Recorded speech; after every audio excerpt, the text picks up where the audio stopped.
I'm Kim Carswell, 261 Signet. I'm on the Park Commission with Molly Reynolds, 665 Oak Park Road.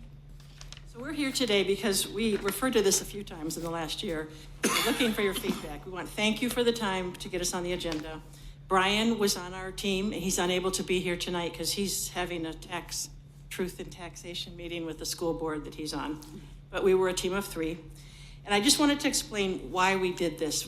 Sitting at Park Commission meetings before we were on the commission, and then when we got on the commission, things were brought forward, but I just felt like there was no context and grounding in what was proposed, what was asked for to make good decisions. And as we got on the commission, we felt the same thing. We didn't understand like what our North Star was, what we should do.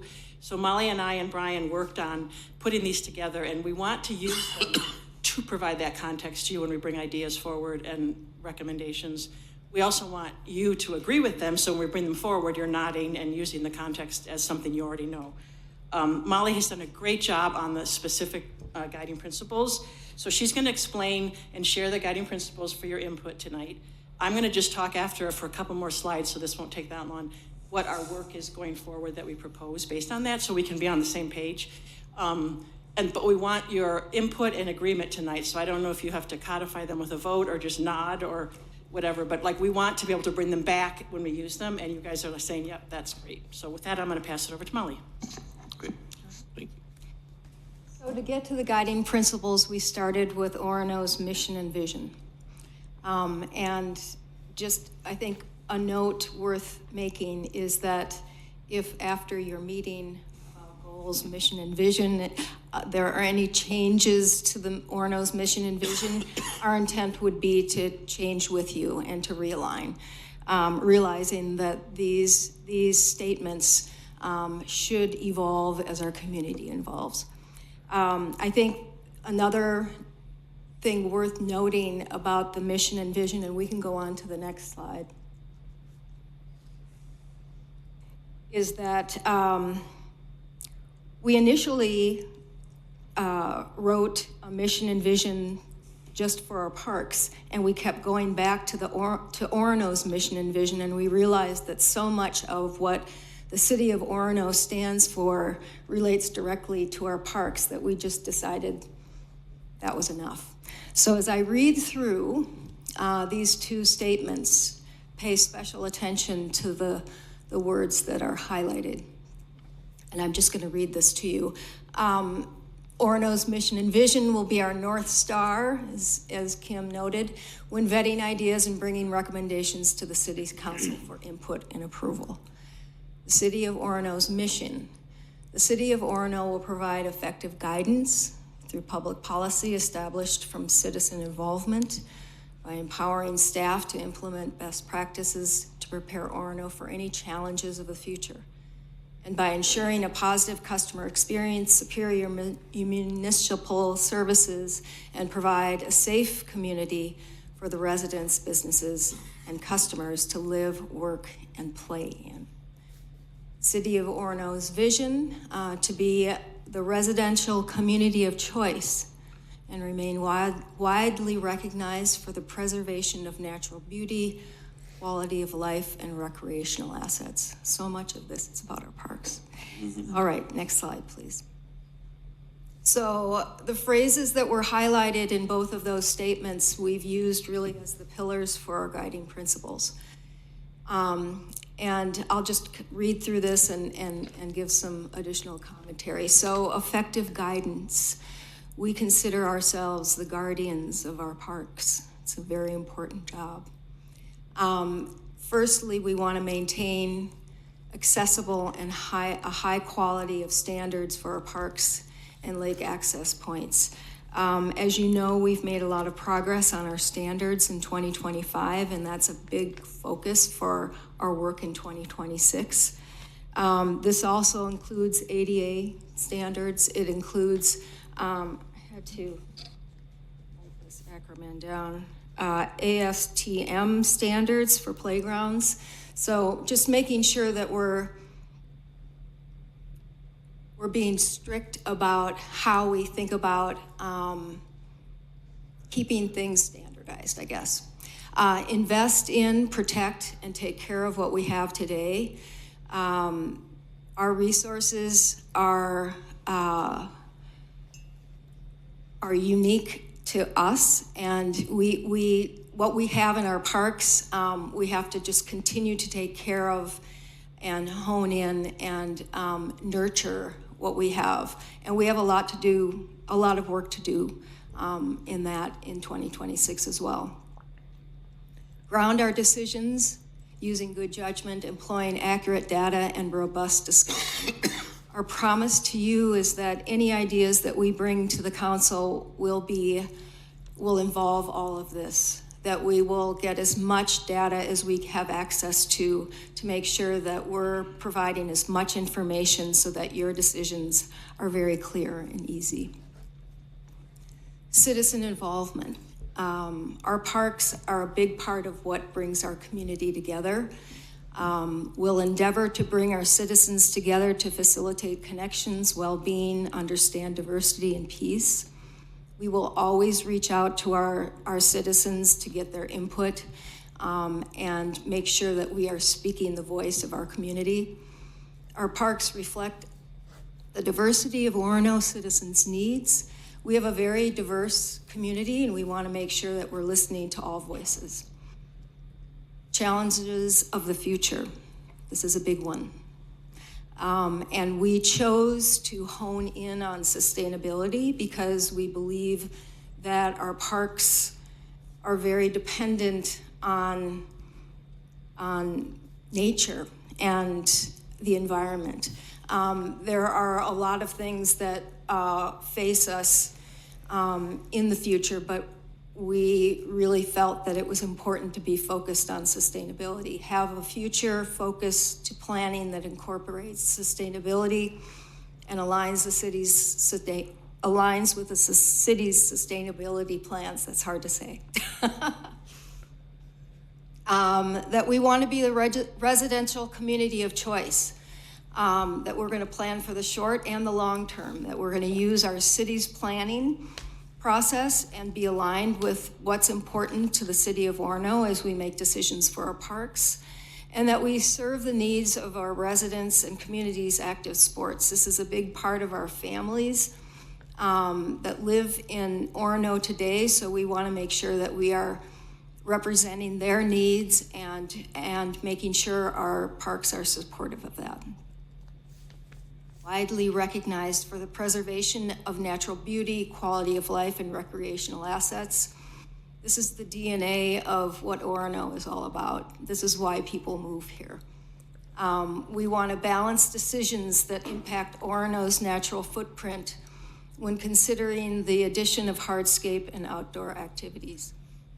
We had a lot of discussion around this statement, and I think it is a bit polarizing, but once you put pavement down, you don't get your natural environment back. So it's not stating that we don't agree that hardscape should happen. It's just that we want to have a lot of dialogue and make sure that's the right move when we make those decisions. Any questions? I don't appreciate So that. back on anything that doesn't resonate or we think we're missing? I think it's great. I really liked it. Yeah. Okay, so one thing I forgot to share is oh, sorry, Elise. No, I can wait till the end. Sure? Yeah, Okay. absolutely. And I neglected to say that we worked on this as a team, but we took it to the Park Commission, we got their feedback, and they voted on it in November on the 4th. So we're all on the same page, and I forgot. Great.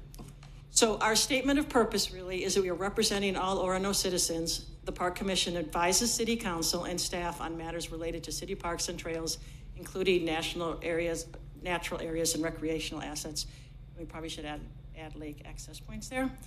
Our two primary areas of focus will be, and this is like super high level, what we work on should fit in these two buckets. Advise the council on park development and acquisition so we can always look for opportunities. And two, which is way more important right now as we think going into 26, is ensure the quality and condition of our parks meet high standards. Go to the next slide, Adam, please. So this is the proposed work you're gonna hear from us if you agree with it. First, we want to establish some park standards by park type and make sure that we have this done in our May park meeting so we can get out and do this annual process in time for budget. But we want to ensure consistency, though. This year we had a really good run in it. We all divvied up the parks. We went to all the parks, and Joe went to all the parks with all of us. But we all had different critical eyes, so I think we can do a better job, but it was a great start. And Janie Delaney did an amazing job doing like a document that I think we will definitely lean on as we build these standards, because she went to every park, she took a lot of pictures, she used a very good form, so I think we have a good running start to establish those standards. And then we'll use them for our annual reviews. And so we'll have an annual catalog of each park. We'll come to you and say, here's what we've looked at. We think this park's great, like French Creek is one of my parks. I just want to walk around it and have it safe and accessible. A hackberry is a different thing, but we'll come to you kind of with that lead time or that runway to say, we think this park's going to need some help before like the next day. And then we all are on the same page about why we're bringing things to you and why you're not hearing about some other parks. We want to complete that by July, so we're helping Joe with his budget.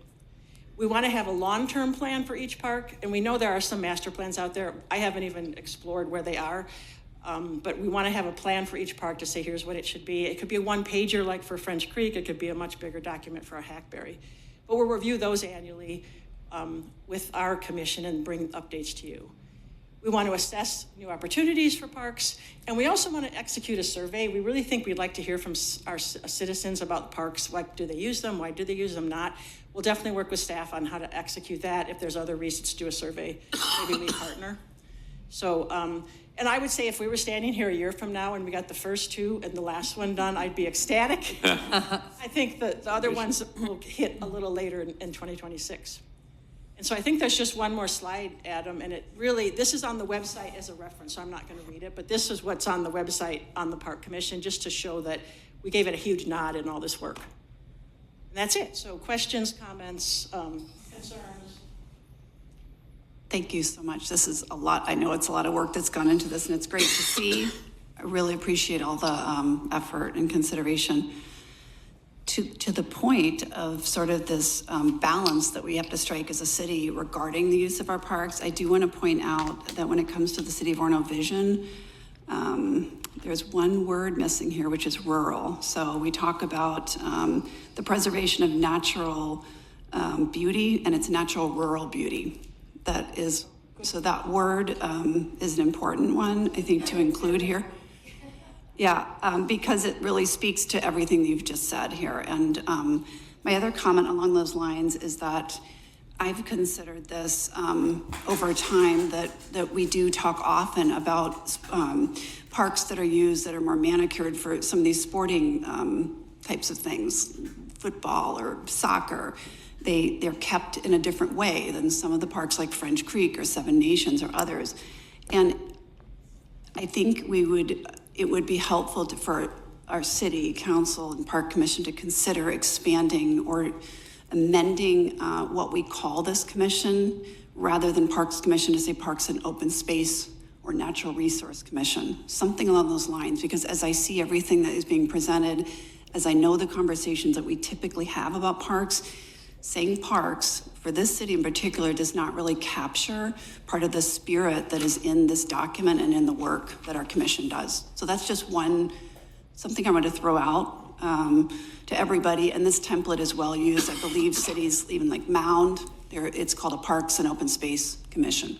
So it's quite common. So that's something I want to put out there. And we talked quite a bit about the planning by park type. Mm-hmm. I think that there are, to your point, very different types of parks. And how we think about those parks is very unique to that park type. So absolutely, I think there's an opportunity to that. And there's such opportunity, let's say, in our preserves, even with our mayor's Monarch Pledge. You know, the natural spaces, we could do so much more than maybe we are. Yeah. I would say the Monarch Pledge is in the scope. It probably should have been in there as a document, but we're working on that. Because to me, that's like the leading point for the whole resiliency plan for the city, and the parks are going to be huge for that when it comes to just temperature and shade and water and all that. So the Monarch is like just getting our feet wet to understand how we can do that. So I guess our question is, do you agree with these? And if you do, can we confirm that in some manner? And then we're great, and we'll sit down and you can move on with your meeting. I don't know if you need a motion, but I think I saw a lot of head nodding, and my head was nodding as well. So I really It's terrific. love the work that Thank you've you so done here, and it's, our parks are really, really important. I do like the idea of maybe expanding it. You know, I don't know about open spaces. Open spaces could be parking lots as far as that's concerned, but maybe it's parks and natural spaces or something like that, I think would Little on that. expand it appropriately. But yeah, that's great. Thank you very much. Thank Yeah. you. Thank you.